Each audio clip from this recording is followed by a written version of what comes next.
Hello. इस lecture में हम एक्सेल में यूज़ होने वाले कुछ बेसिक मैथमेटिकल फंक्शंस देखेंगे।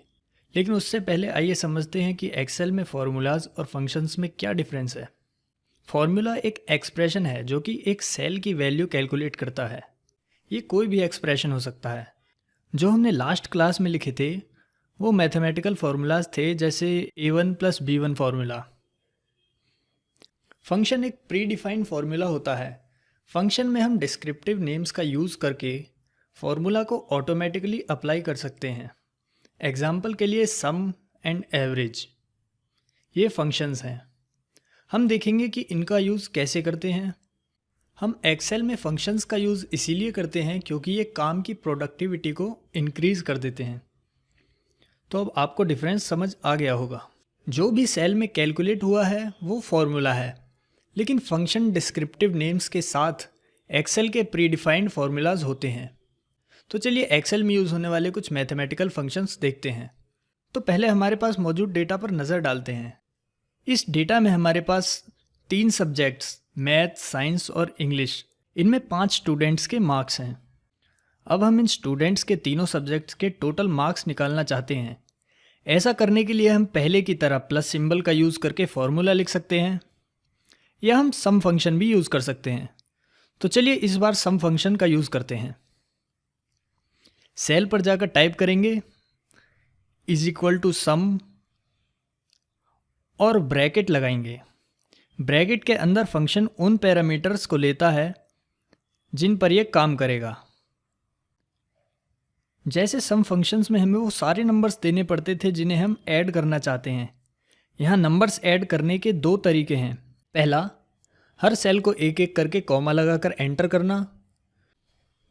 तो इस रो में इसी तरह से करते हैं। First cell comma, second cell comma, third cell, और ब्रैकेट क्लोज करके एंटर प्रेस करेंगे। और ये इन 3 नंबर्स का सम है। अगर आप सेल पर दोबारा क्लिक करेंगे तो आप फॉर्मूला बार में अप्लाइड फंक्शंस को देख सकते हैं। सेल रेफरेंस लिखने के बजाय आप वैल्यू भी एंटर कर सकते हैं, जैसे 95, 83, 81, तब भी हमें सेम रिजल्ट मिलेगा। लेकिन हमने पिछले लेक्चर में सेल रेफरेंस यूज़ करने के बेनिफिट्स को देखा था। स्टूडेंट 2 के लिए हम सेकंड मेथड को यूज़ करेंगे। इस बार मैं एक एक सेल सिलेक्ट करने की बजाय पूरी सीरीज सिलेक्ट करूँगा। हम दोबारा =सम लिख कर स्टार्ट करेंगे और ब्रैकेट के अंदर हम माउस से वो सारे सेल सिलेक्ट करेंगे जिनका सम हमें निकालना है। ब्रैकेट क्लोज करके एंटर प्रेस करेंगे। इन दोनों फार्मूला के बीच डिफरेंस को फार्मूला बार में कंपेयर करते हैं। फर्स्ट फार्मूला में आप देख सकते हैं कि तीनों सेल्स कॉमा की हेल्प से अलग किए हुए हैं, लेकिन दूसरे फार्मूला में बस सीरीज के एंड पॉइंट्स लिखे हुए हैं और उनके बीच कॉलन लगा है, जिसका मतलब है कि M6 से O6 के बीच जो भी है सब कैलकुलेट करना है। आप देख सकते हैं कि सम फंक्शन नॉर्मल एडिशन फार्मूला से कितना पावरफुल है। अगर मुझे 100 नंबर्स ऐड करने हो तो मुझे यहाँ 100 सेल रेफरेंस नहीं एंटर करने पड़ेंगे। बस मुझे सम फंक्शन के अंदर सेल की पूरी सीरीज सिलेक्ट करनी है। अब थर्ड स्टूडेंट के लिए मैं आपको एक्सेल का एक और फंक्शन बताना चाहता हूँ। जब हम किसी सेल में = टाइप करते हैं तो एक्सेल को लगता है कि हम कोई फंक्शन यूज़ करने वाले हैं, और हमारे फंक्शन के शुरू के कुछ अल्फ़ाबेट्स टाइप करते ही ये हमें रिलेटेड फंक्शंस सजेस्ट करता है। अगर आप सजेस्टेड फंक्शंस लिखना नहीं चाहते तो कंटिन्यू टाइप कर सकते हैं, बट अगर आप सजेस्टेड फंक्शंस लिखना चाहते हैं तो टैब की प्रेस करें। तो ये फंक्शन खुद कंप्लीट करके आपके लिए ब्रैकेट भी लगा देगा। और लास्ट में बाकी स्टूडेंट्स की कैलकुलेशन के लिए हम फॉर्मूला को बॉटम राइट कॉर्नर से ड्रैग करके लास्ट तक ले जाएंगे। सारे फंक्शन इसी तरह यूज़ होते हैं। बस फंक्शन लिखो, ब्रैकेट में पैरामीटर एंटर करो और एंटर प्रेस करो। चलिए अब जल्दी से बाकी मैथमेटिकल फंक्शंस कवर करते हैं। अगला मिन फंक्शन देखते हैं, जो कि हमारे दिए गए डेटा की सबसे मिनिमम वैल्यू लिखता है। तो मैथ्स में मिनिमम स्कोर निकालने के लिए हम इस सेल पर जाकर टाइप करेंगे =min फिर टैब प्रेस करेंगे। हमारे टैब प्रेस करते ही ये फंक्शन ब्रैकेट के साथ सिलेक्ट हो जाएगा। पैरामीटर्स में हमें रेंज ऑफ सेल्स सिलेक्ट करनी है। ब्रैकेट क्लोज करके एंटर प्रेस करेंगे। आप देख सकते हैं कि मैथ्स में सारे स्टूडेंट्स में से सबसे कम मार्क्स 45 हैं। हम इस फॉर्मूला को साइंस और इंग्लिश के लिए भी एक्सटेंड कर लेंगे। तो साइंस में मिनिमम स्कोर 53 है और इंग्लिश में 55। अगला हम मैक्स फंक्शन देखेंगे।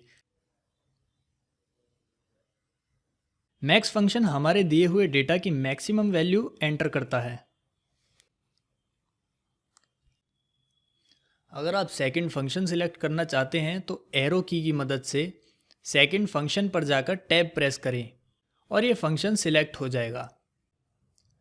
अब हम सीरीज सिलेक्ट करेंगे और ब्रैकेट क्लोज करके एंटर प्रेस करेंगे। अब आप देख सकते हैं 99 मैथ्स के मैक्सिमम मार्क्स हैं। अब हम इसे साइंस और इंग्लिश के लिए भी एक्सटेंड कर देंगे। अगला एवरेज फंक्शन है। ये फंक्शन हमारे दिए डेटा की एवरेज वैल्यू या मीन वैल्यू लिखता है। आपको याद हो तो पिछली वीडियो में हमने आमतौर पर यूज़ किए जाने वाले तरीके से एवरेज निकाला था। इस बार हम इसे फंक्शन की मदद से निकालेंगे। तो हर स्टूडेंट के एवरेज मार्क्स निकालने के लिए इस सेल पर जाएंगे, is equal to average type करेंगे। इस सजेस्टेड एवरेज फंक्शन पर क्लिक करके टैब की प्रेस करेंगे। फिर रेंज ऑफ सेल सिलेक्ट करेंगे जिसका एवरेज निकालना है और एंटर प्रेस करेंगे। बाकी स्टूडेंट का एवरेज निकालने के लिए इसको नीचे ड्रैग कर देंगे। एक बार स्टूडेंट्स का एवरेज कैलकुलेट करने के बाद हम उनको रैंक देना चाहते हैं। स्टूडेंट को एवरेज मार्क्स के बेस पर उनको रैंक देने के लिए अगले सेल पर जाकर is equal to rank average type करेंगे।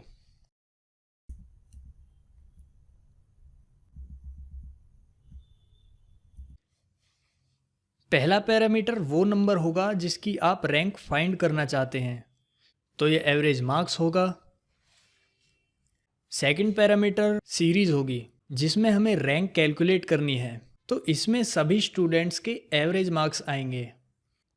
और लास्ट पैरामीटर होगा कि रैंकिंग किस तरह होनी चाहिए, या तो हाईएस्ट रैंक 1 होगा या लोएस्ट रैंक 1 होगा।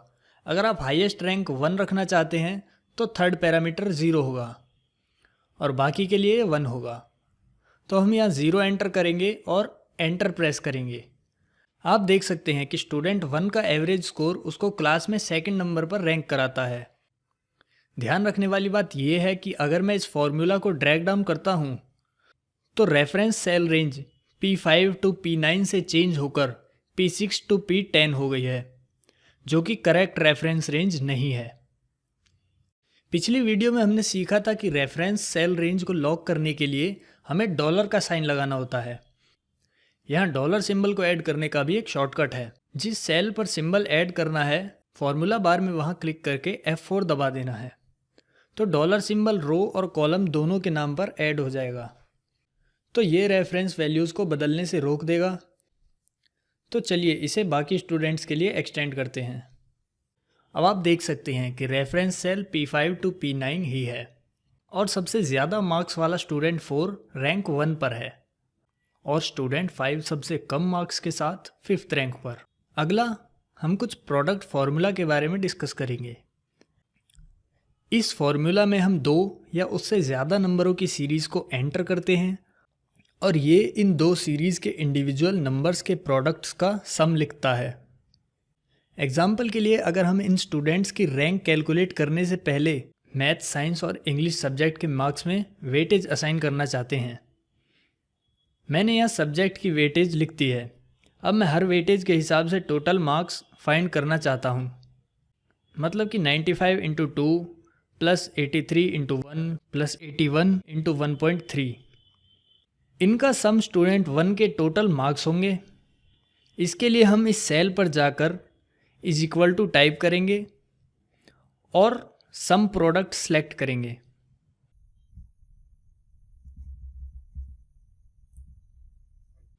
फिर नंबर्स की फर्स्ट सीरीज को सिलेक्ट करेंगे, कॉमा, और नंबर्स की सेकंड सीरीज़ को सिलेक्ट करेंगे और एंटर प्रेस करेंगे। हमारी 378.3 वैल्यू आई है। ये value 95 into 2 plus 83 into 1 plus 81 into 1.3 इस कैलकुलेशन से आई है। अब हम इसे यहाँ से ड्रैग डाउन कर देंगे, लेकिन ड्रैग डाउन करने से पहले वेटेजेस में डॉलर सिंबल लगाना ना भूलना।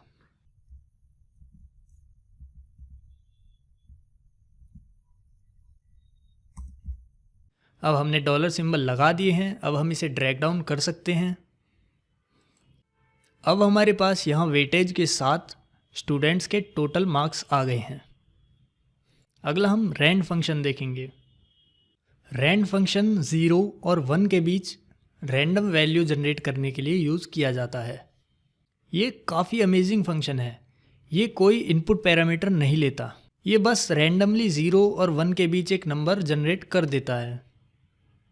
लेकिन हमें रैंडम नंबर्स की क्या ज़रूरत होती है? आकस्मिक घटनाओं यानी कि चांस इवेंट्स को सिमुलेट करने के लिए रैंडम नंबर्स का यूज़ किया जाता है। चांस इवेंट्स जैसे कि डाइस थ्रो करना या कॉइन टॉस करना। एग्जाम्पल के लिए, जैसे हम इन 5 स्टूडेंट्स में से रैंडमली कोई एक मॉनिटर या क्लास रिप्रेजेंटेटिव चूज़ करना चाहते हैं, तो मैं हर स्टूडेंट के लिए एक रैंडम नंबर जनरेट करूँगा। तो जिस स्टूडेंट को भी सबसे बड़ा नंबर मिलेगा वो क्लास रिप्रेजेंटेटिव बन जाएगा। तो हम इस सेल पर जाएंगे और टाइप करेंगे =RAND। ये फंक्शन सिलेक्ट करेंगे और एंटर प्रेस करेंगे। अब आप देख सकते हैं यहाँ स्टूडेंट 1 के लिए एक रैंडम वैल्यू जनरेट हो गई है। अब हम इसी तरह बाकी स्टूडेंट्स के लिए इसे ड्रैग डाउन कर देंगे। हम देख सकते हैं कि स्टूडेंट 5 के पास सबसे बड़ा नंबर आया है, तो अब स्टूडेंट 5 क्लास रिप्रेजेंटेटिव बन सकता है। अगला हम रैंड बिटवीन फंक्शन डिस्कस करेंगे। ये फंक्शन उस रेंज के बीच में रैंडम वैल्यू जनरेट करेगा जो रेंज हम इसे देंगे। तो ये फंक्शन इनपुट में 2 वैल्यूज़ लेगा और उन वैल्यूज़ के बीच रैंडम नंबर जनरेट करेगा। हमारे एग्जाम्पल में हम स्टूडेंट 6 के मार्क्स रैंडमली असाइन करेंगे। इसके लिए हम इस सेल पर जाएंगे और टाइप करेंगे =रैंड बिटवीन और ये फंक्शन सिलेक्ट करेंगे और रेंज देंगे 40 से 100 के बीच।